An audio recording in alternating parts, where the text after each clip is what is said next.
1. Les élections législatives se sont tenues donc le 20 décembre 2018, conformément aux orientations de la conférence des chefs d'État et de gouvernement du 31 juillet 2018. 2. Les élections se sont déroulées dans le calme avec un taux de participation faible à Lomé par rapport à l'engouement observé dans d'autres régions. 3. La mission a aussi noté une faible mobilisation des électeurs à l'ouverture des bureaux de vote, mais cette tendance s'est améliorée dans l'après-midi du jour du vote. La mission aussi regrette la non-participation de la C14 au processus électoral malgré les efforts de la CEDEAO pour des élections inclusives. Au regard des enjeux cruciaux liés à la consolidation de la paix au Togo et à la reprise effective du dialogue et de réformes en cours, la mission exhorte toutes les Togolaises et tous les Togolais à s'abstenir de tout acte de violence et les invite à recourir exclusivement aux voies légales pour le règlement de tout contentieux électoral. La garde républicaine nouvellement formée en Éthiopie s'est entraînée ces 6 derniers mois à protéger les hauts responsables du gouvernement et leurs familles contre toute forme d'agression de la part de forces mal intentionnées. La protection de ces hauts responsables était jusqu'à présent assurée par d'anciens soldats d'élite et des membres des services secrets qui ne formaient toutefois pas une force spécifiquement dédiée à cette tâche. L'Éthiopie possédait une garde impériale lors du règne de l'empereur Haile Sélassié. Cette dernière avait été démantelée lors de la chute de l'empereur en 1974 et aucune force similaire n'avait depuis été formée. L'établissement de cette garde républicaine fait suite à l'explosion d'une grenade le 23 juin au milieu d'une foule immense venue écouter le premier ministre éthiopien Abiy Ahmed dans le centre d'Addis Abeba, faisant un mort et 150 blessés. Certains observateurs estiment que le Premier ministre, qui en était sorti indemne, était la cible de cette attaque. Depuis sa nomination en avril, Abiy Ahmed a multiplié des réformes majeures, libérant des milliers de dissidents et de journalistes, faisant la paix avec le voisin ennemi l'Érythrée et annonçant la privatisation de grandes compagnies publiques. Scolarité des filles, bombe démographique, mariage forcé. Emmanuel Macron, qui intervenait dimanche devant 400 Tchadiennes engagées pour la cause féminine, a promis de soutenir l'émancipation des femmes au Tchad et en Afrique à travers plusieurs aides. Le président français estime que l'avenir de l'Afrique se construira par l'autonomisation des femmes. Alors, au début de mon mandat, j'ai choqué beaucoup de gens, je vous rassure, surtout les gens en Europe, en disant « il y a une bombe démographique en Afrique ». On ne peut pas ne pas la regarder. Il y a une bombe démographique parce que le taux de natalité tel qu'on le voit aujourd'hui n'est pas soutenable. Mais il y a aussi une réalité des chiffres qui est très cruelle. Il y a un taux d'alphabétisation des femmes de 22%, quand celui des hommes est à 54%. Il y a un taux de mariage avant 18 ans qui reste aux alentours de 70%. Et au cœur de la stratégie à laquelle je crois très profondément, il y a cette autonomisation des jeunes filles, des femmes, et il y a ces visages, ces portraits de femmes qui sont au fond ces portraits de la liberté, de l'intelligence et de la réussite. Alors moi je ne suis pas venu vous faire de grands discours, mais je suis venu simplement vous dire, je suis convaincu qu'une des clés de notre destin commun, il est dans la réussite de cette autonomisation des jeunes filles et des femmes. Emmanuel Macron a également promis que son pays allait poursuivre sa contribution au programme de bourse pour les jeunes filles démunies, aider le gouvernement tchadien à ouvrir des écoles et former les enseignants, financer des programmes pour les sages-femmes et infirmières et soutenir des campagnes contre les violences faites aux femmes. Au Tchad, 78% des femmes sont illettrées et 70% mariées avant 18 ans, souvent par des mariages forcés, pourtant interdits. L'objectif du gouvernement tchadien est d'abaisser le taux de fécondité de 6,4 à 3 enfants par femme en 12 ans. Scolarité des filles, bombe démographique, mariage forcé. Emmanuel Macron, qui intervenait dimanche devant 400 Tchadiennes engagées pour la cause féminine, a promis de soutenir l'émancipation des femmes au Tchad et en Afrique à travers plusieurs aides. Le président français estime que l'avenir de l'Afrique se construira par l'autonomisation des femmes. Alors, au début de mon mandat, j'ai choqué beaucoup de gens, je vous rassure, surtout les gens en Europe, en disant il y a une bombe démographique en Afrique. On ne peut pas ne pas la regarder. Il y a une bombe démographique parce que le taux de natalité tel qu'on le voit aujourd'hui n'est pas soutenable. Mais il y a aussi une réalité des chiffres qui est très cruelle. Il y a un taux d'alphabétisation des femmes de 22%, quand celui des hommes est à 54%. Il y a un taux de mariage avant 18 ans qui reste aux alentours de 70%.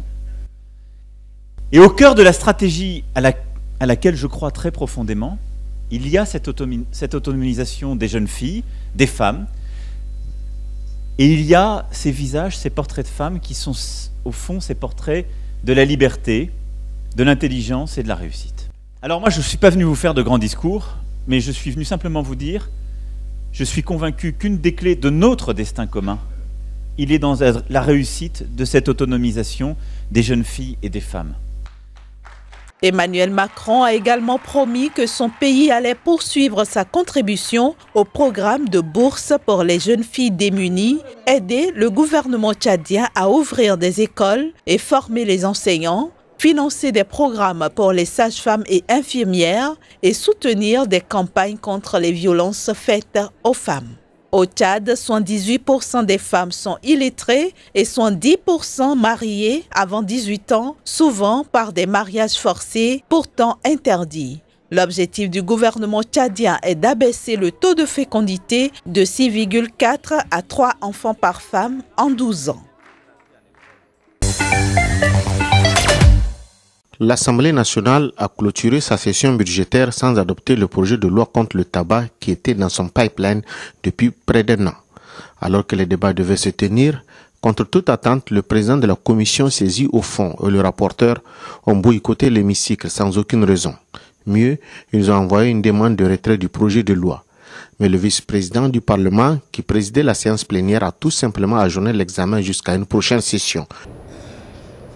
Je ne peux pas comprendre que des parlementaires puissent être contre une loi qui, à tous égards,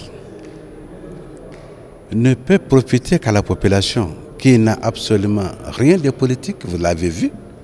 C'est les députés de tous bords qui sont pour l'adoption de cette loi-là. Je n'arrive pas à comprendre que les députés soient à marge des aspirations du peuple qui les a élus.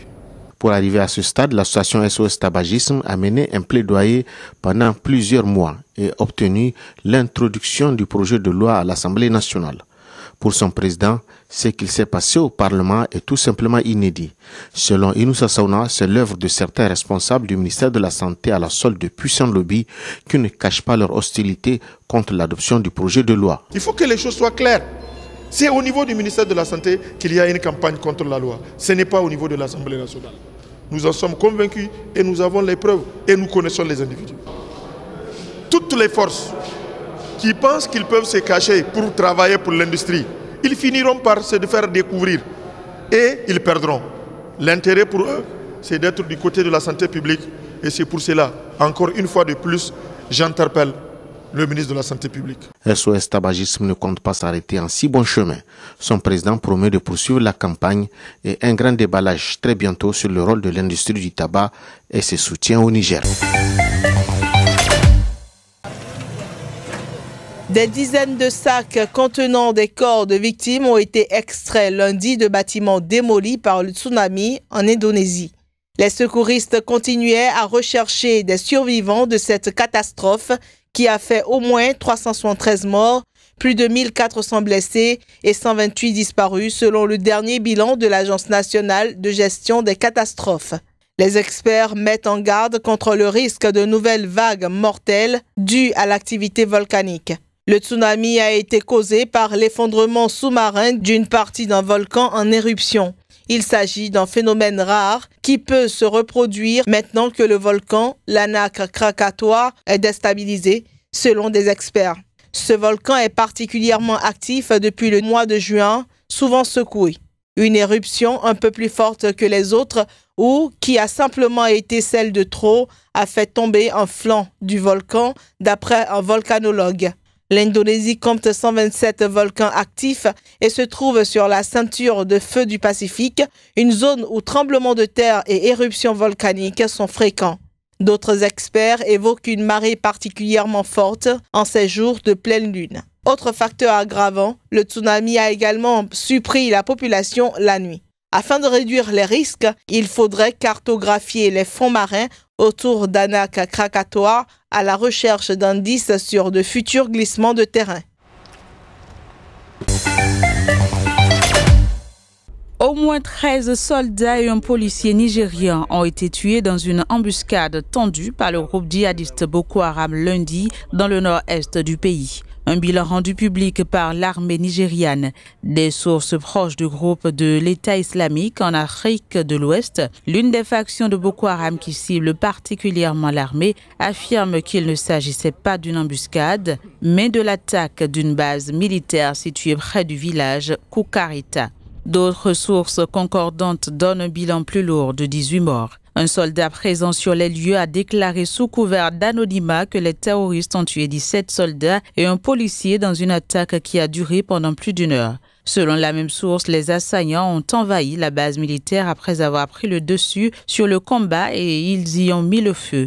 Un employé de l'hôpital de Damaturu ainsi qu'une source au sein des milices civiles qui combattent Boko Haram aux côtés de l'armée ont confirmé le bilan de 17 soldats et un policier tués. Les attaques sur les cibles militaires sont quasiment hebdomadaires depuis le mois de juillet, certaines faisant une centaine de morts. Des chiffres toujours discutés par l'armée qui affirme que Boko Haram n'a plus de pouvoir de nuisance dans le nord-est du Nigeria. Lors d'une réunion avec les chefs des services de sécurité et des renseignements, Omar El-Béchir a annoncé que l'État va entreprendre de vraies réformes pour garantir une vie digne aux citoyens. Le chef de l'État soudanais a également appelé les Soudanais à ne pas croire à ce que disent les leaders du mouvement de contestation. Il s'agit de la première réaction du président soudanais au mouvement de contestation sociale qui dure depuis 7 jours. Le mouvement de colère d'une partie de la population, qui a touché jusque-là une dizaine de villes, a été déclenché le 19 décembre dernier par la décision du gouvernement de tripler le prix du pain dans un pays en plein marasme économique.